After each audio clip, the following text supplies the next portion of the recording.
Thank you. എന്താപ്പത്? ഇത് കുറച്ച് ഡ്രസ്സുകളാ. ഇവിടെ വരൂ. ഇതെന്താ ഇത്? എന്താ? നാട്ടില് കല്യാണം കഴിഞ്ഞു, വേറെ ഒരു പരിപാടിയിൽ എന്തിനാ ഇത്ര ഡ്രസ്സൊക്കെ മേടിക്കണേ? ഇതൊക്കെ ആർക്കാന്ന് ഏട്ടന്റെ വിചാരം? ആർക്കാണ് ഇത്? ഇവിടെ ടോയ്ലറ്റ് കഴുകി അടിച്ചുവാരി തുടയ്ക്കണവരില്ലേ, അവർക്കാണ്. ഓഹോ. ഇത് ഇവിടെ രാവിലെ ഉച്ചയ്ക്കും വൈകുന്നേരം ഒക്കെ ഭക്ഷണം ഉണ്ടാക്കണില്ലേ, അവർക്കാണ്. ഇത് നമ്മുടെ തുണി തിരുമ്പി മടക്കി കബഡിൽ വെക്കണവരില്ലേ, അവർക്കാണ്. അല്ല, ഇതൊക്കെ ചെയ്യണ നീയല്ലേ? അല്ലേ? അപ്പൊ തുണി തിരുമ്പി മടക്കി കബഡിൽ വെക്കുന്നത് ആരാ? എനിക്ക്.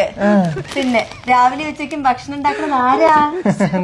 അപ്പൊ ഇതെനിക്ക്. ടോയ്ലറ്റ് ഒക്കെ ക്ലീൻ ചെയ്ത് അടിച്ചുവരി തുടച്ച് വീട് പിളപിളാ നിട്ട് വെക്കുന്നത് ആരാ? ഇതെനിക്ക്. ഓ, അങ്ങനെ. ഇടയ്ക്ക് പാത്രം കഴിയുന്ന ആൾക്കും കൂടി എന്തെങ്കിലും മേടിച്ച് കൊടുക്കായിരുന്നു. പിന്നല്ല, ഞാൻ മറന്നു എന്നാണോ വിചാരിച്ചേ? ഏട്ടനുള്ളത് നാളെ വരും. അതെല്ലേ.